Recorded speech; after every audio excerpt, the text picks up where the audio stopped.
Okay, let us get started with a version of the set aside prayer.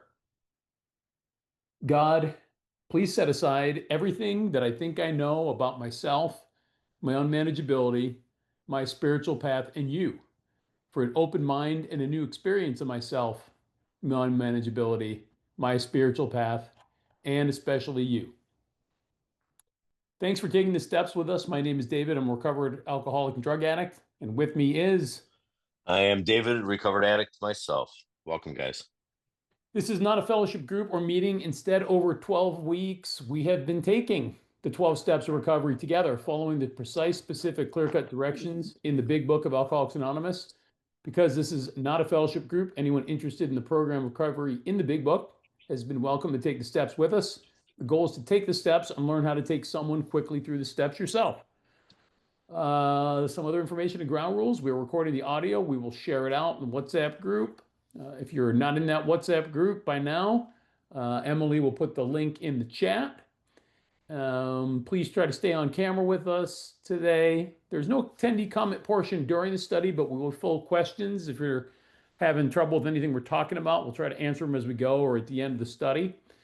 And ditto, people are pretty good about reaching out, but let us know, reach out to us on WhatsApp if there's anything we talk about that's not clear. And David and I, or Emily, or some of our other peers will step up to help. We are definitely not big book experts or gurus. We're just sharing our experience and knowledge from our study of the book and the teachings of others, present and past. Our dictionary person is Emily. Wave to the crowd.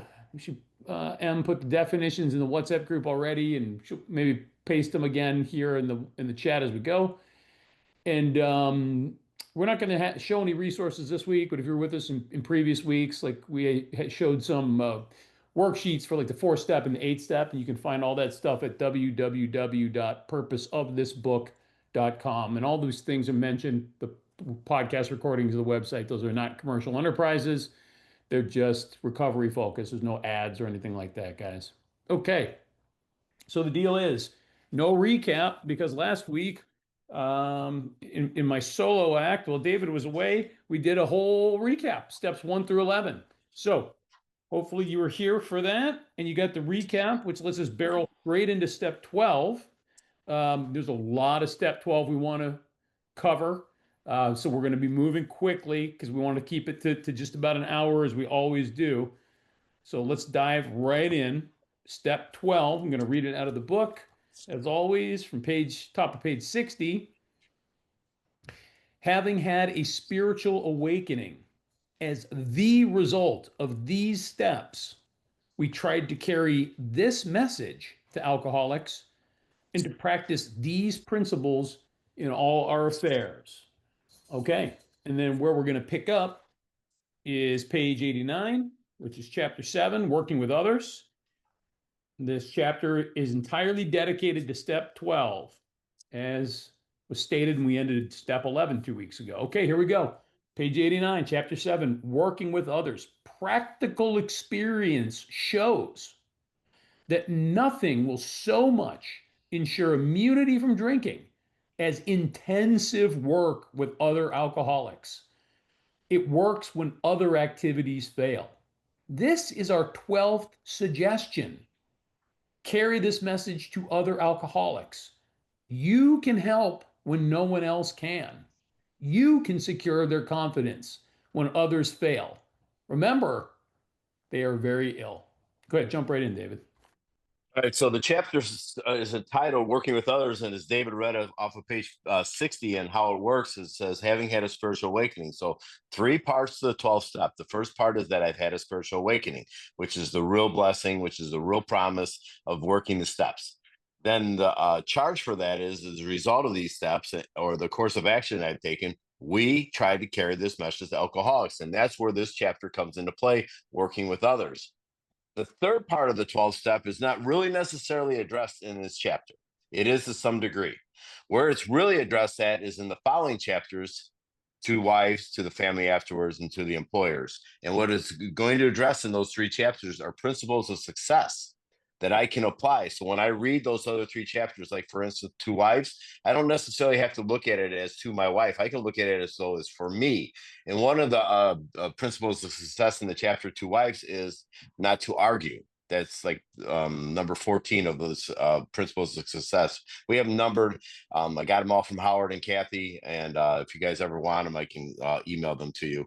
But so knowing that this chapter is going to really talk about for me how to work with other alcoholics. And I actually put this into practical action. And so when we talk about practical experience, we're not talking about theory. We're talking about experience here.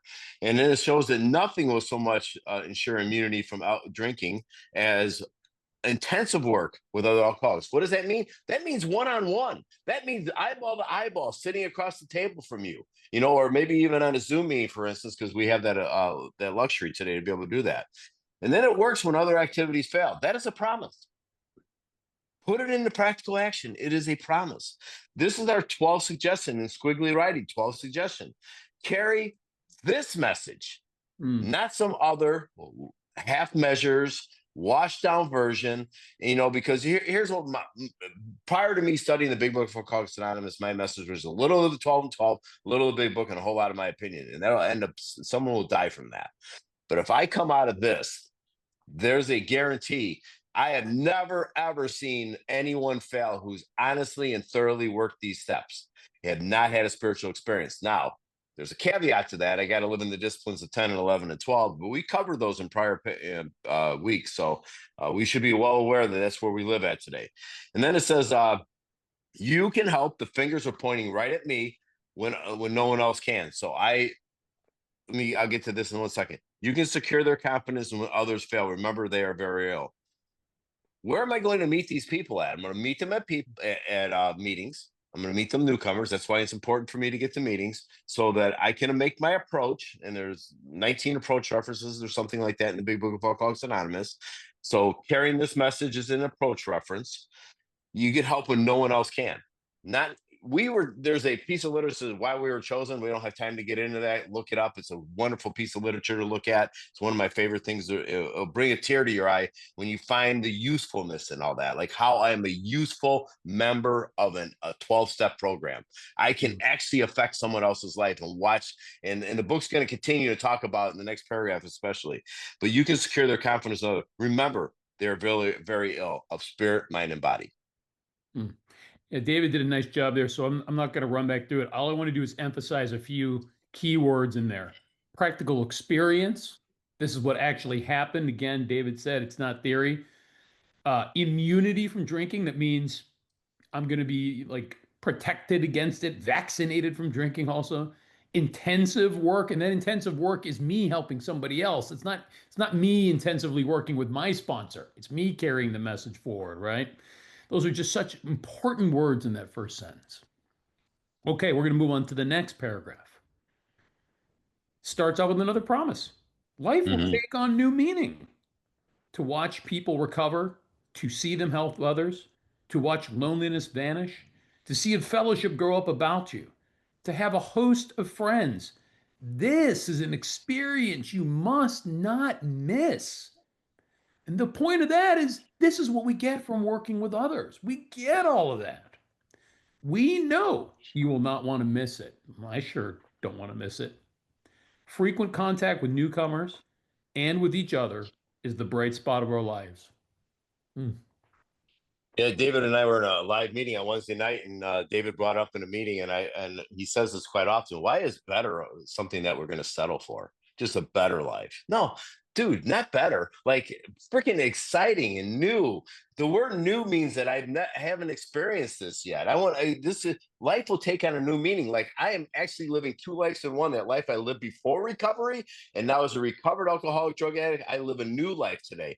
And as long as and the challenge is to practice these principles in all my affairs. When I do that, that's the third part of the 12 step here. My life looks a lot better. And guess what else's life looks a lot better? People around me who are surrounded by me. And then I get to experience, because I have not got anyone sober, including myself, but I watch people recover, to see them help others. others and their sponsors, they start sponsoring people. I got a couple guys here. I've watched their lives change in front of my very eyes. I watched them get in a relationship with a power greater than themselves and then expand that power, like expand that relationship where they can call on that power anytime they want. You know, and we together, and later in the book we'll talk about this, about how this process works, but this works shoulder to shoulder, especially when we get into this chapter here. But to watch people, to see the fellowship grow up about you, that's what we want. Like, this Zoom thing has blown me away. Like David says this all the time. Like, we found some really great literature-based meetings. Emily should put her meeting on Mondays afternoon in the chat. You know, she does it. Her and Elizabeth do a great big book study. You know, we have opportunities here. Like, we can actually learn from the big book of Alcoholics Anonymous. You know, from people who have a lot of experience. Then I can continue, and that's why we're doing this 12 steps in 12 weeks, so that you can get the same experience and carry this message to other people, and they can carry it on and on and on. And then the last thing I want to say is this is an experience you must not miss. I've seen guys go out with 10 and 20 years of sobriety and pick up a drink again. And the question I have for them is, what happened? And the first thing they say, they quit going to meetings. That's a lie. That's not the first thing he did. It's the last thing he did. How many people were you working with? And David uses this term a lot too. It's not an option whether or not, if I work with someone, it's an obligation of my sobriety that I start carrying this message to alcoholics who suffer. And I real brief, because we don't have time. When Daniel picked up the phone and called me, and we've been friends for 20 plus years, and I worked with him years ago, I was so excited that he was alive and that he wanted to do this work again. Dude, my wife's like, "You're like a giddy little girl. You're so excited that this guy called you. Who is this guy?" It's like, because she was in the car when he called, and I was like, "You have no idea the relationships that we get to form." I am closer to you people than my own family, and I love my family, but I'm really, really intently close to you guys. Okay, so now we're going to move to the top of page 90. And so that was, you know, page 89 there is sort of getting everybody excited a little bit about, you know, working a slow step. But now we're going to get very specific direction. Along with step 9, the content of step 12 is very specific. It's not a lot of theory. It's like, do this. You're going to see it's very instructional, right? So top of 90, when you discover a prospect for Alcoholics Anonymous, so again, where? How about at a meeting, at a treatment center, at a jail, somebody in your family, your network calls you, whatever. When you discover a prospect for Alcoholics Anonymous, here's the direction. Find out all you can about him. If he does not want to stop drinking, don't waste your time trying to persuade him. Guys, this is critical. Somebody else needs your help. Don't screw around. Also, as it continues, you may spoil a later opportunity.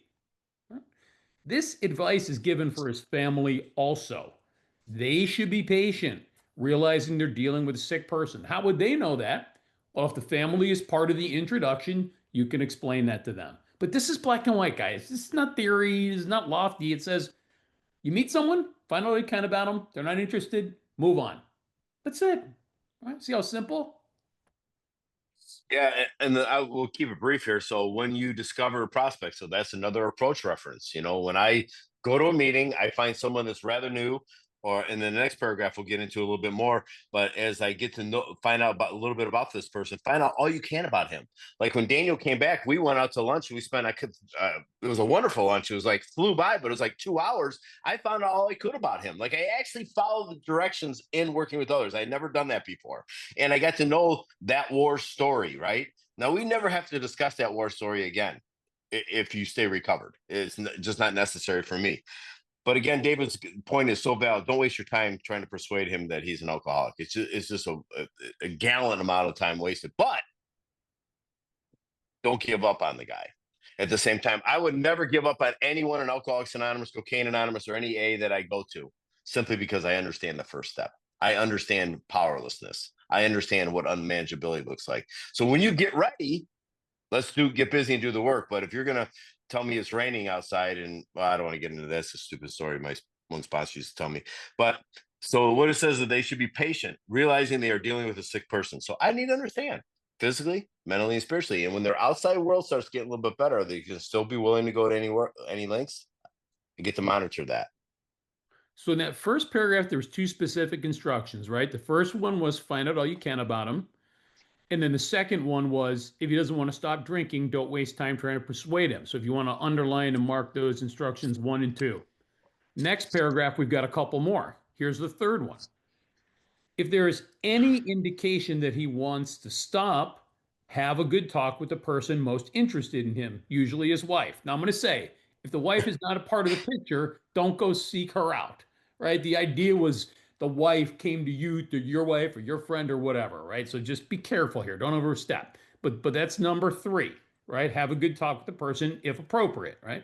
As it continues, here's the fourth instruction. Get an idea of his behavior, his problems, his background, the seriousness of his condition, and his religious leaning. So this is how you can set a context and build a rapport to talk to them, right? It says you need this information to put yourself in his place, right? You have that context. You create a rapport around this. You need this information to put yourself in his place to see how you would like him to approach you if the tables were turned. Right? This is not about changing the message. There's only one message. This is just about how might I effectively deliver it, because some people, maybe they need the tough love, maybe some people need the warm love, whatever. You know, some people smart, big words, some people dumb. You gotta break it down, whatever. Get to know them a little bit so that you can get that message to them. Yeah, and if there's any indication that he wants to stop, have a good talk with that person most interested in him. And like David pointed out, I'm not seeking out someone's spouse or girlfriend or boyfriend, whatever the case is. It's not my place to do that unless they came to me. And I'm going to find out directly from the horse's mouth. That's just where I'm going to go. Get an idea of his behavior, his problems, his background, his seriousness of his condition, his religious leanings. Why? Here's why for me. Maybe he's never been introduced to Alcoholics Anonymous, and I use Alcoholics Anonymous generically there, right? I mean, it could be any A that you go to, OA, whatever it is. So maybe this is his first introduction to it. Or maybe he's been in 17 treatment centers and been in and out of the program for 20 years. I don't know. I'm going to have a different approach with that guy. It's going to be different with each individual, like how I approach them and how I carry this message. I'm going to carry this message to them, but how we go through the process is going to be a whole lot different. It just is. The new guy, one thing I'm going to do with both those scenarios, the guy who's at 17 relapses, been at 17 treatment centers, and the one who's brand new, I'm going to allow them. I am going to make it my concern to keep them safe. So what you share with me stays with me. And the last thing I will say, if they ask me to sponsor them, I'm going to ask them 4 questions. The first question, are you willing to go to any length? Because the book asks us that. The second, are you willing to read the doctor's opinion in the first 164 pages of this book? And I'm not going to read it to you. I'll point out highlights throughout the book like David and I are doing in the study. I want you to have your own experiences. Why do you want to do this work? That's my third question. And why I say, why do I want to do this work? Because you're saying I want to get my wife back. Well, I can't help you with that. I don't know how to do that. I'm not a counselor, I'm not a therapist, I'm not a doctor. Fourth one is, why me? Why are you picking me? Because I'm going to remind you of something that I made you write in your big book when you first got sober. I'm going to make you write your sobriety date on there. I'm going to ask you, suggest to you, you write your sobriety date on the open page and the blank page of the big book in the very front, your sobriety date. And then I'm going to ask you to write down the day that you said you're willing to go to any lengths. Because when you're 3 months sober and you can't make it to a meeting because you got a little tickle in your throat there, Daniel just showed us his book. He's got it written in there. I had him do it. I'm going to say, hey, open up the front of your book, the date that you put on there that you're willing to go to any lengths. That's why you asked me, because you said you wanted what I have. And what do I have? I've had a spiritual experience. Okay, so we're going to move to page 91, third paragraph. More very specific instructions here. See your man alone if possible. Okay, so again, direction. At first, engage in general conversation. More direction. After a while, turn the talk to some phase of drinking. There's a lot of pretty straightforward direction here, right? Tell him enough about your drinking habits, symptoms, and experiences to encourage him to speak of himself. Pretty straightforward direction. If he wishes to talk, let him do so. More direction. You will thus get a better idea of how you ought to proceed. So this goes back to the last paragraph we were just talking about, right? So direction, direction, direction, direction, all this stuff. And then I know how to communicate with them. But it goes on to say, if he is not communicative, more direction, give him a sketch of your drinking career up to the time you quit. Important direction, but say nothing for the moment of how that was accomplished. So that means in the first 5 minutes, Don't smack the guy in the side of the head with the big book. That'll happen, 10 minutes later. That's when I do the smacking with the book. If he's in a serious mood, this is more direction. Dwell on the troubles liquor has caused you. Being careful not to moralize or lecture. Right? We never do that. We don't have an opinion. Look at our traditions. We don't have an opinion on drinking. If his mood is light, tell him humorous stories of your escapades. More direction. Get him to tell some of his own. Some of his. More direction. This almost the entire paragraph, except for one sentence, is just very specific. This is how you talk to a newcomer, guys. The directions are in the book. Mm. Yeah, and if I'm paying attention here, I'm seeing how Bill's changed this dynamic. He has taken it from we and making it pointing the finger at me. My responsibility to carry this message, my obligation. If I want to stay sober, if I want to really change my life, then I carry this message. And these are great directions. And as David pointed out in the first sentence, to see your man alone, that's another approach reference. See him alone. This is what I did with Daniel. This is what I did with RJ. This is what I did with the number of people that I get to work with here. But at the bottom of the page, it says, is he in a serious mood? Dwell on the troubles liquor has caused you. Be careful not to moralize or lecture. Good or bad. Moralize just means good or bad. I don't need to do that. It's not. I don't. Again, like David said, am I pro alcohol or am I con? I don't have an opinion on it. If you can drink normally, please just drink normally. But if you can't, and if you can't stop and stay stopping, if your life is unmanageable, we have a solution for that. And it's a spiritual experience, and that's the chapter that we're in. All right, we're going to continue at the bottom of 91. When he sees you know all about the drinking game, because remember, told us how to give some feedback to him, tell him about our drinking, right? Commence to describe yourself as an alcoholic. Tell him how baffled you were, how you finally learned that you were sick, right? So baffled, Bill's talking about the mental obsession here. Obviously, once you get into the obsession, you can talk about the physical craving, the allergic reaction. Give him an account of the struggles you made to stop. Right? All the different ways prior to AA, CA, whatever your 12-step program is. Show him the mental twist, which leads to the first drink of a spree. Again, that's that obsession of the mind.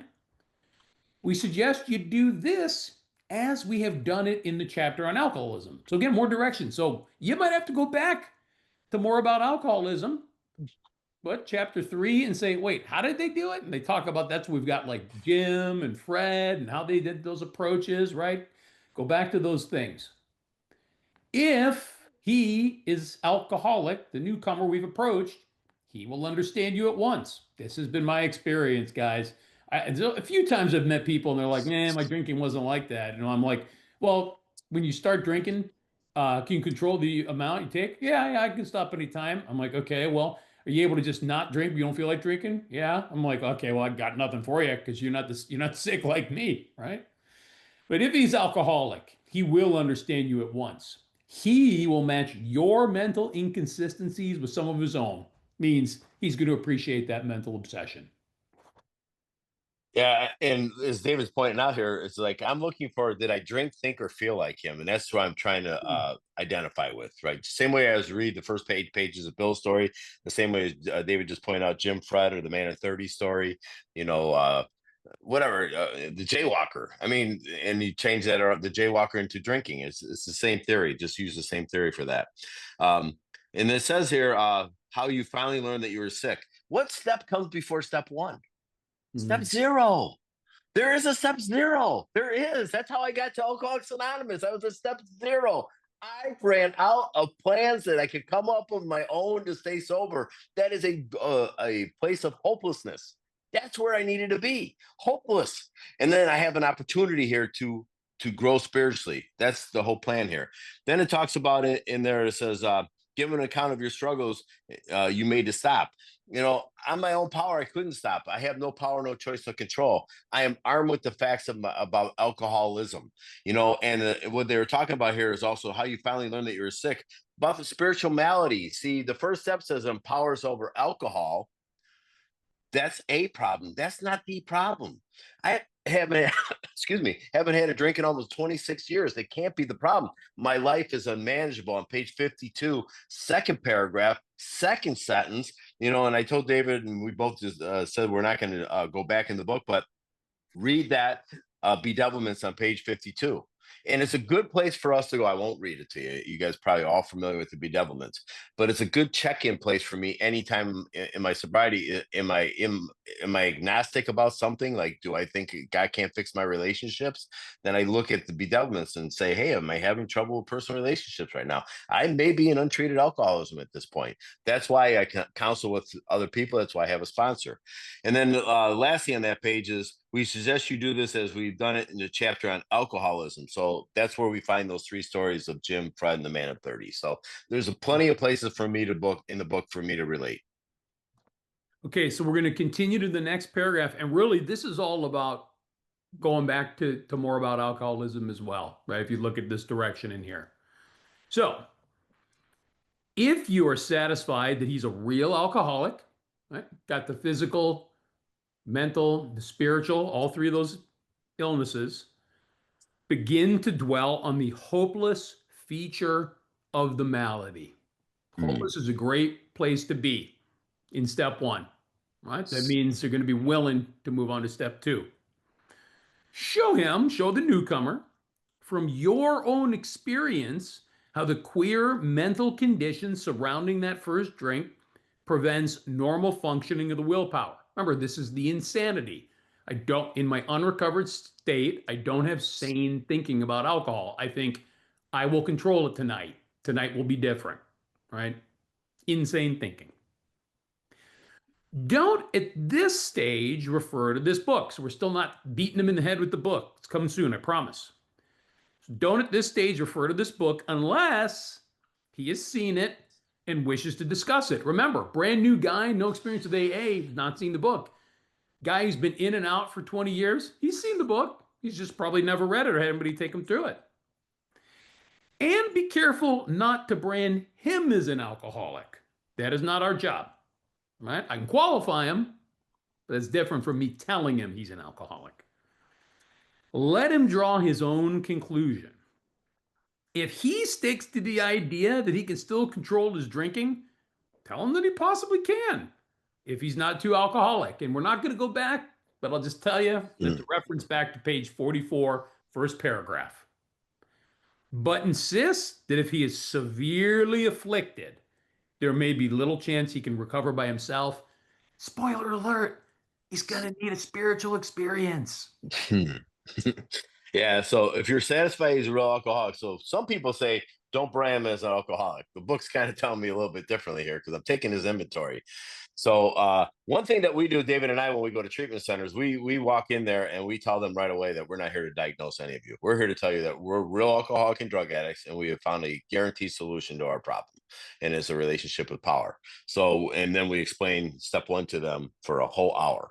We power through a 1 hour, and then begin to dwell on the hopeless feature of the malady. And I love David said that hopeless is a great. I pray that if you're new, you're hopeless, because again, if you can come up with one more idea on how to stay sober, you're going to probably try to execute it. And the malady is the unmanageability in my life.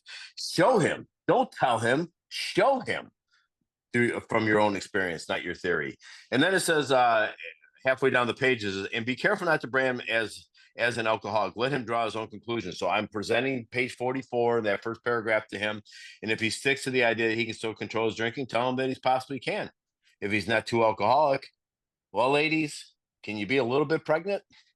I don't know. I don't think so. Can my wife be just a little bit pregnant? No, I'm either an alcoholic or I'm not an alcoholic. That's really for me to decide for myself, and if I want to do this work. But insist that he's severely afflicted, and I'm going to stress that like so strongly that I tried almost everything to stay sober on my own power. There may be little chance for he can recover by himself. No human power could get me sober. 5 daughters, a wonderful wife, a great career, a great business, and I couldn't stop on any of those things.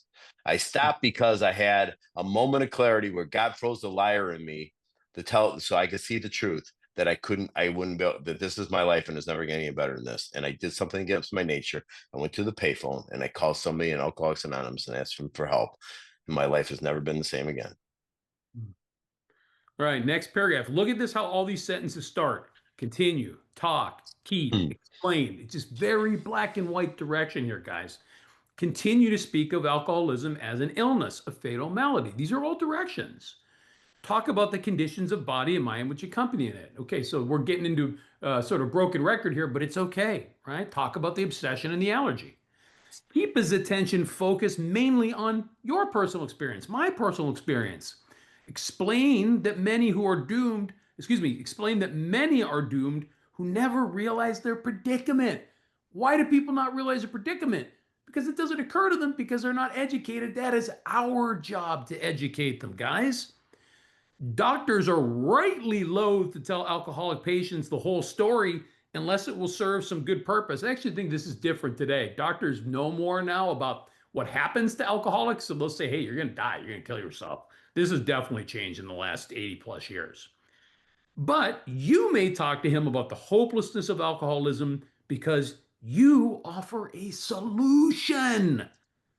You will soon have your friend admitting he has many, if not all, of the traits of the alcoholic. If his own doctor is willing to tell him that he's alcoholic, so much the better.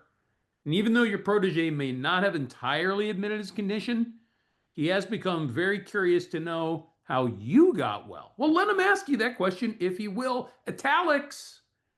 Tell him exactly what happened to you and now stress the spiritual feature freely. If the man be agnostic or atheist, make it emphatic that, more italics, he does not have to agree with your conception of God. He can choose any conception he likes, provided it makes sense to him. More italics. The main thing is that he be willing to believe in a power greater than himself and that he live by spiritual principles. David, take it, but move swiftly on this one. I want to keep us on pace here. Okay, so I just want to point out a couple of things. Continue to speak of alcoholism as an illness.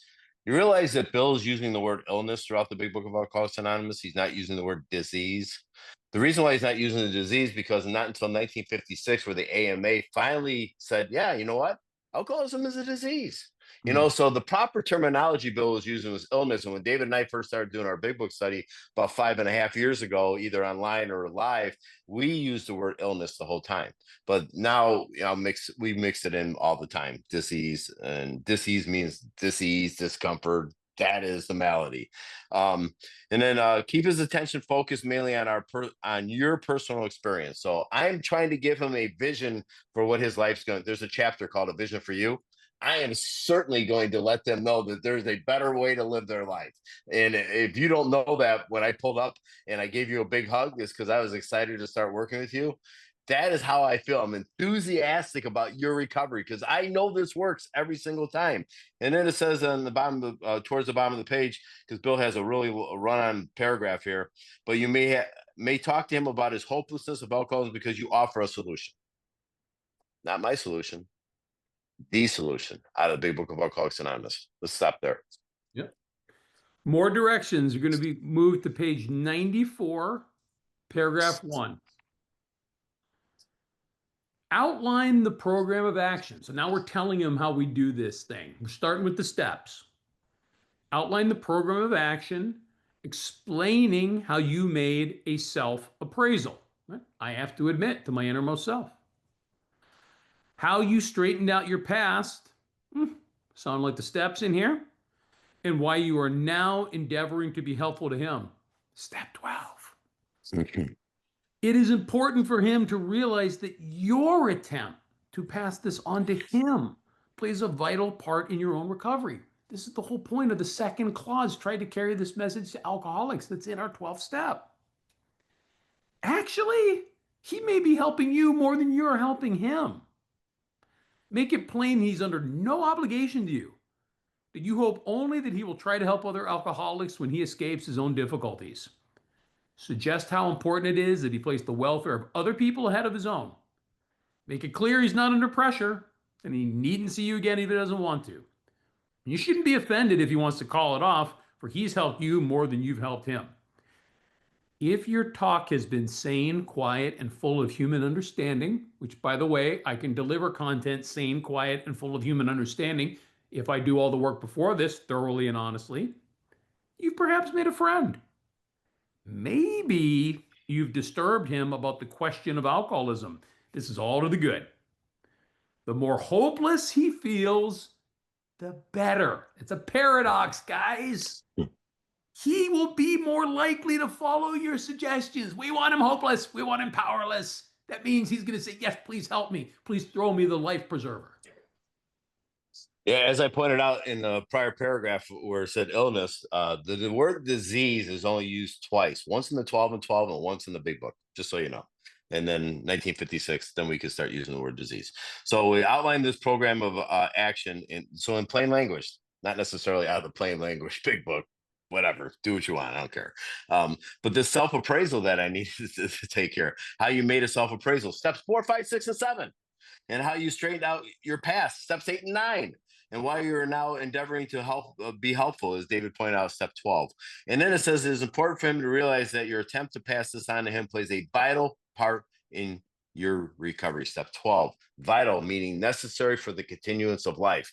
At least for this alcoholic, it sure does. And then to skip down a little bit more, not to because we got to move on. If you guys really like a more detailed on how we break down the big book of Alcoholics Anonymous, we have studies that are on our website that we've done, and where it took us 2 years to go through the book, big book. If you're interested in that kind of stuff, this is 12 steps in 12 weeks. Make it plain that he is under no obligation to you, and you hope only that he will try to help other alcoholics. I am going to give him a vision for what it's like to carry this message to other people. And the other thing I talked about earlier on is I'm going to match your willingness. I can't want your sobriety more than you, and most of the time I do. But when you said you're willing to go to any lengths, I'm going to hold you to that. Like when you say you're going to call me and do a 10-step, you better freaking do a 10-step. And you better be doing your evening review at night. And you better be looking for people to work with, because this is vital that we continue to carry this message. And David has a math equation I hope he ends this whole thing with, is how we can affect a lot of people's lives, like extremely a lot of people's life. The last thing I would say, if your talk has been sane, so this is direction for how to have the talk. If your talk is sane, quiet, and full of human understanding, you perhaps will make a friend. That's been my experience. I'm keeping the people safe. I'm not judging anybody. Only by the grace of God. That's not me. That's it. Let's bounce to page 95, next page. We're going to skip the first paragraph, go to paragraph 2. Here's sort of the bottom line. If he's not interested in your solution, if he expects you to act only as a banker for his financial difficulties or a nurse for his sprees, you may have to drop him until he changes his mind. This he may do after he gets hurt some more. I mean, I don't have much to add. It's pretty straight. If the guy doesn't really want legitimate help, I got nothing for him. Right? But I'm gonna say, like, I have guys who are going through divorce. Go figure, right? Having all kinds of marital problems. And I'm in a meeting with them quite often, and I'm having a conversation with a new guy or one of my other sponsees, and then they're just sitting there waiting to interject. And I'll say, "Can you give me 5?" And I'll give them, and they weigh 5, and then I take them to the side and say, "Okay, I've heard what you're going to tell me 100 times already, and you put no action in this. So I'll give you 5 minutes. Go ahead, diarrhea in the mouth, bro. Go for it." And then go ahead and tell me the whole story. And then I'm going to ask you, what aren't you doing? Like, what should you be doing differently here? And you know what it is? Stop playing God. Stop playing freaking God. It's the second hardest thing in Alcoholics Anonymous. The first one was admitting to my innermost self, conceding my innermost self that I'm a real alcoholic. Maybe harder than that is stop playing God. So I don't know. This the more he gets hurt, this is he may do after he gets hurt. So great pain is what creates hopelessness. That's it. All right. Interest of time, we're going to skip paragraph 3 and we're going to go to the top of 96, paragraph 1. Okay. Now, coming back to us, we're making our best efforts to help a newcomer. Well, what might our experience be if he doesn't want our help? Well, do not be discouraged if your prospect does not respond at once. Search out another alcoholic and try again. You're sure to find someone desperate enough to accept with eagerness what you offer. That is such a powerful statement. desperate enough to accept with eagerness what I have to offer. What do I have to offer? The message in this book. David said earlier, pray for a sponsee, someone take through steps. Yeah, get out to a bunch of meetings. Go to any large discussion meeting. You will find sick people there who desperately need help. I guarantee. We find it. Here's their experience when there was 100 of them. We find it a waste of time to keep chasing a man who cannot or will not work with you. If you leave such a person alone, he may soon become convinced that he cannot recover by himself. Big, big, big but or however here. To spend too much time on any one situation is to deny some other alcoholic an opportunity to live and be happy. One of our fellowship failed entirely with his first half dozen prospects, talking about Bill before he knew how to carry the message properly. He often says that if he continued to work on them, he might have deprived many others who have since recovered of their chance. We can't chase. We must approach, but we can't chase. And if they don't want my help, there's somebody else to approach, right? And I'm going to find someone who's going to be sick enough and desperate enough to do the exact same things that I'm doing. I'm not telling them to do anything. I'm saying, do the things that I'm doing, jump in the saddle with me. I'm not just the coach here. We're co-players. Yeah, and when I asked them that question, when they asked me to sponsor them, why me? And they said, because I want what you have. Then I said, let's do this work. And I left me a cliffhanger when I said that. I did it intentionally when I said that guy who's waiting to tell me his story for the 15th time about his relationship with his ex-wife and how she's being so unfair in the divorce thing. I give him the 5 minutes, but the thing is because he is a will not at that, or resentment makes him a will not do the work. I need to get to my 4-step inventory. I need to do that. I need to get that resentment on paper here. That's a will not. And then the cannot here is that he cannot because he's not going to stop drinking, because alcohol is still a solution. It was all our solutions at one time or another. So the bottom line here is like, if I'm a will not, that means I'm probably not doing the work. Have I made all my amends? All my amends. Am I living in step 10 on page 84? Am I doing that kind of stuff? Am I following those directions? And then it says, one of our fellowship fell entirely with the first half dozen prospects. That was Bill Wilson, because he came at him from a religious point of view. He's ripping people off the bar stool, talking about some spiritual awakening they had in Towns Hospital. No, eyeball to eyeball. Like, give him the message that I got sober by is by working these steps with the desperation of a drowning man. And I still have that same desperation. Thank you to people in Alcoholics Anonymous that hold me accountable. All right, we're going to jump ahead. We used to cover page 98, but we're going to nix that. We're going to jump to page 100. Okay. Paragraph 1. So again, assuming he wants our help, this is what it looks like. Both you and the new man must walk day by day in the path of spiritual progress together, both of us. Again, I'm not just telling him to do something. I'm saying do the things that I didn't do. If you persist, promise, remarkable things will happen. When we look back, we realize that the things which came to us when we put ourselves in God's hands were better than anything we could have planned. Follow the dictates of a higher power, and you will presently live in a new and wonderful world, no matter what your present circumstances. Look at all those promises, guys. What's it saying? It's saying, set myself to be a maximum service to God and the people about me, and I'm going to get all these wonderful promises. Yeah, and that both you and the new man must. Again, there's another must. 154 of them in the Big Book of Alcoholics Anonymous, according. I think I'm right. I don't know. Marie might know better than I do. What Howard says. It's something like that. I don't let the facts get in the way of a good story. 154 guys, just call it that. Walk day by day in the path of spiritual progress. This is the path that I want to be on. And I do this shoulder to shoulder. I am not more sober necessarily, especially to another recovered alcoholic and addict.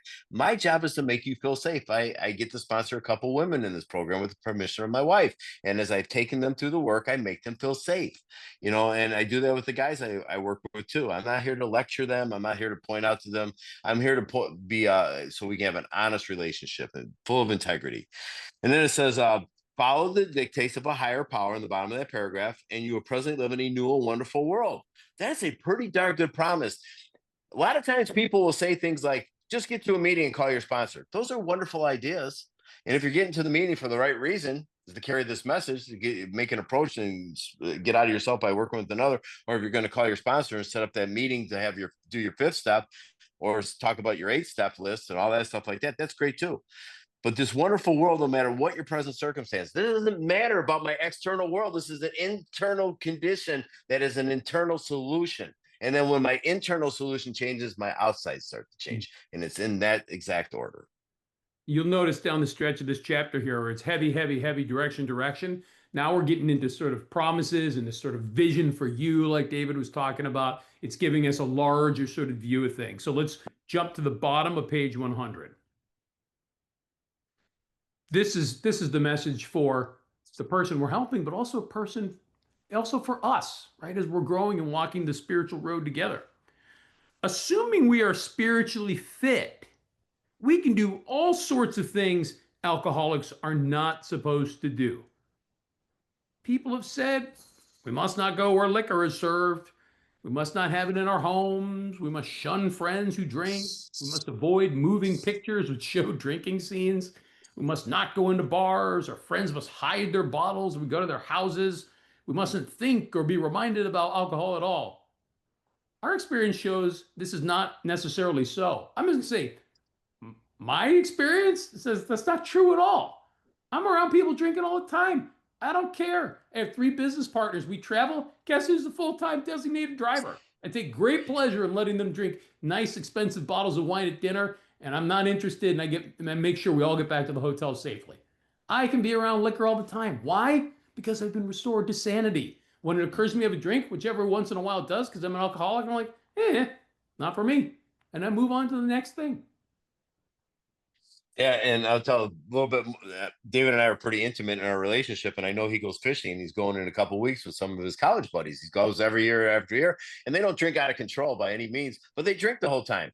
Why can he do that? Because of the condition that the book talks about on page 100 and paragraph 4. Assuming you're spiritually fit, that's the condition I got to be in.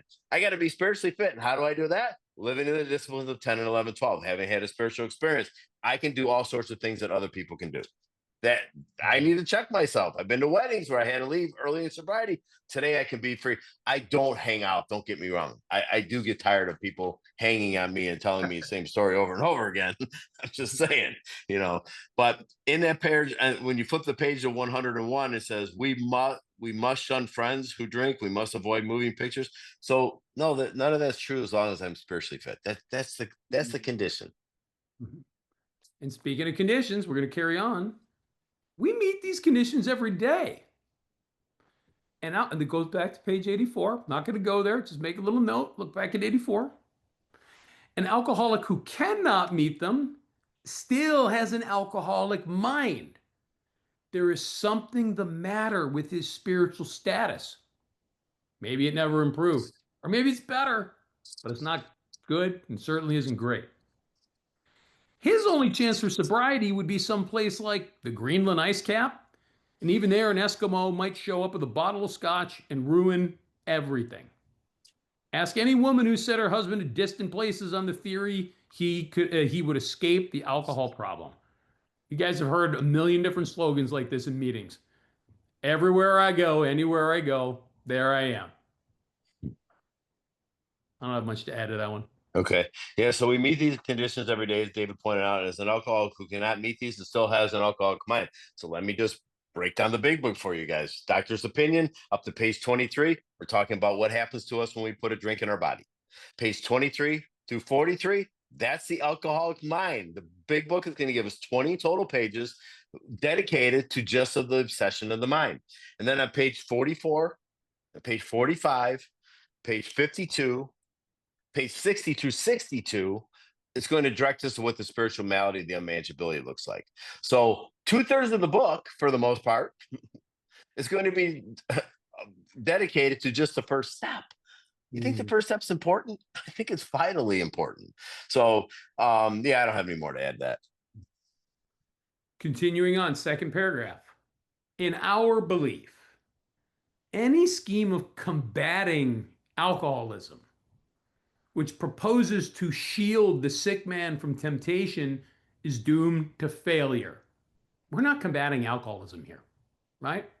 We're having a life-changing spiritual experience. If the alcoholic tries to shield himself, he may succeed for a time, but he usually winds up with a bigger explosion than ever. We've tried these methods. These attempts to do the impossible have always failed. Why? Because I have a mental obsession that always brings me back to the drink or the drug. And then what happens? I break out in craving. I have an allergic reaction to the substance. Right? It's so simple, guys. It all comes back to the doctor's opinion. Yeah, and I don't have a lot because we got to move along here, though. So, in other words, I can't keep coming up with ideas to combat my alcoholism. My plans don't work. Don't you? I always tell the guys in the treatment center, it's like, if you have a plan, don't use your plan. Please tell us your plan. You know, there's a guy who's passed on sober. His name was Scott Redmond. He was a comedian. He was a writer in Hollywood, and he's a wonderful speaker. And he's like, there should be a great book of newcomer plans. We would all laugh at them. Like, I had this plan to do my wife this, or I'm going to eat that. Or it's like, dude, it's ridiculous. Stop. No power, no choice, no control. Okay, let's move to page 102. And I'm going to chop one more paragraph here. Okay. We're going to go to the second paragraph. So it's about 3/4 of the way down the page. Your job now is to be at the place where you may be of maximum helpfulness to others. So never hesitate to go anywhere if you can be helpful. Right? Call back to step 9, right? We're fitting ourselves to be of maximum service to God and the people about us. You should not hesitate to visit the most sordid spot on earth on such an errand. Keep on the firing line of life with these motives, and God will keep you unharmed. Joe and Charlie talk about this. They say if you go on a little too long without getting a little puke on you, you got to get out there and do some wet work. Now, also, though, guys, use good judgment. We've got a friend out here who had done some hard time. He's been in prison. He's covered in tattoos. So he looks the part of sort of a criminal, though he's a man of God now. He's very recovered. But he'll go into these crack houses and sort of drag his buddies out that need help. And then what happens? The cops just randomly show up and they take one look at him. He looks the part, so they think he's up to something bad, right? So again, be in counsel. Pray on this. Talk to your running buddies or your sponsor. It's basically saying, don't be afraid to go into these sordid situations. But if you're going to get singled out by the cops, you know what I mean? Maybe the clean cut, send your clean cut buddy in to do this. And never, ever, ever go alone to see someone in active alcoholism or addiction. Never go alone. Correct. Yeah. So your job. So this is not my vocation. I am not retired. Maybe it might be Maureen's because she's retired. She has 15 service positions. So I'm not going to speak for her. I'm just saying. But my avocation is to carry this message, right? You know, so it is. But that's an approach reference. Now is to be the place where you may be of maximum helpfulness to others. Like constant thought, page 20. What David said on page 77 of our big book, to be my real purpose. Like I finally found out what my real purpose in life is, to fit myself to be a maximum service to God and all his kids. I have a purpose. I put my head on the pillow at night and know I have a purpose.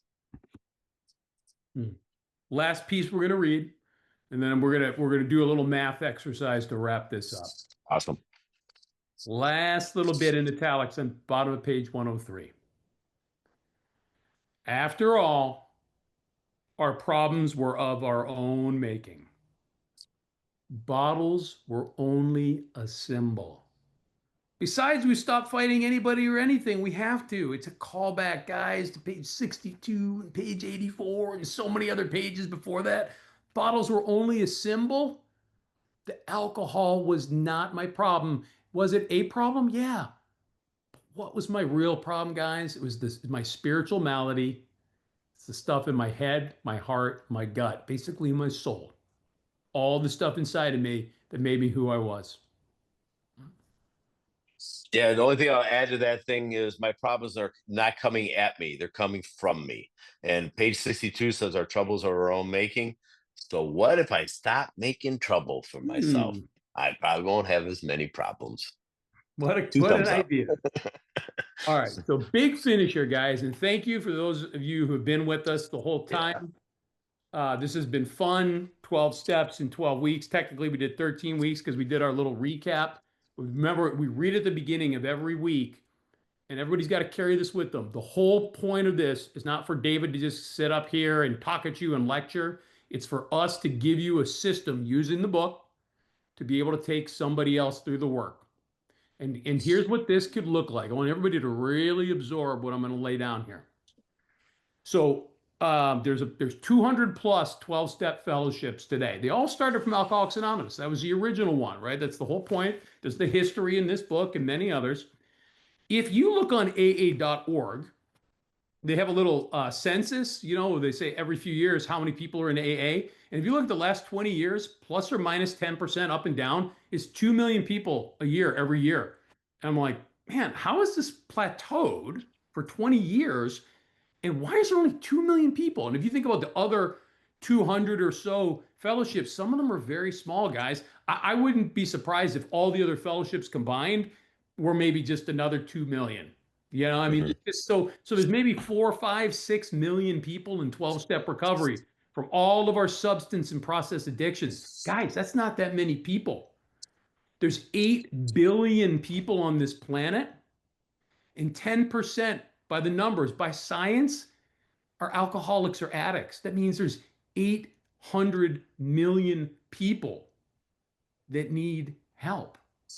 800 million. How are we supposed to reach that? Why do we only have 4, 5, 6 million people? So I started thinking a couple years ago, how can we get our outreach out there? How can we get more people into recovery? So it occurred to me, if over the course of my recovery, I only effectively carried the message to 3 guys, took 3 guys through the steps, 3 sponsees, whatever. That's all. I've been doing this 21 years, right? I've taken a lot more than 3 people through the steps, and I continue to. But let's say that's all I did was 3 people. And let's say those 3 sponsees only effectively took 3 people themselves through. Right? So now we're 3 times 3, so that's 9 people who've had a spiritual awakening. And then what if each of those 3 only effectively carried the message to 3 more people? So now we're 3 times 3 times 3, right? So you remember exponents from grade school math? So it's like 3 to the 15th power. So that means 3 times 3 times 3 times 3, 15 times. So remember the whole point of this, 12 steps in 12 weeks. So if I'm taking 3 guys through the steps in 12 weeks, and they're taking 3 guys through the steps in 12 weeks, we can get 3 to the 15th power starting from me in less than 4 years. All right? And do you know how many people starting from me is 3 to the 15th power? That should be from my lineage alone, not even including the rest of you guys. 14,348,907 people.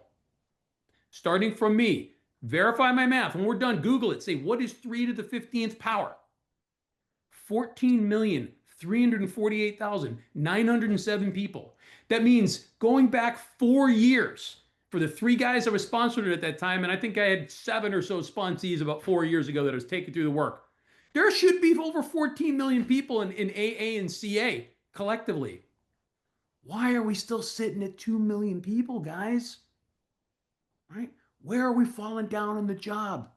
Where's our sponsorship lineage failing us? Are we not adequately taking them through those steps? Are we not introducing them to the traditions? Are we not making sure they get into service in those concepts? Somewhere we're falling down, but the power is here. I pointed out how there should be 14 million plus people in recovery just starting from me. What about every other person here in this meeting? You guys start your own 3 to the 15th power. If there's nothing else you guys remember or take away from these 12 or 13 weeks, it's that every single person on this planet, those 800 million people that need our help, could catch the message originating with fewer than 100 of us. Because when you take 14,348,907 people times 100, it's 1.4 billion people, guys. We will overshoot the target. That's all we got. Thank you for being here with us. Stay tuned in the WhatsApp chat group. We'll let you guys know when we're ready to do the 12 traditions in 12 weeks. It'll be a little while, but we'll let everybody know and give you plenty of heads up.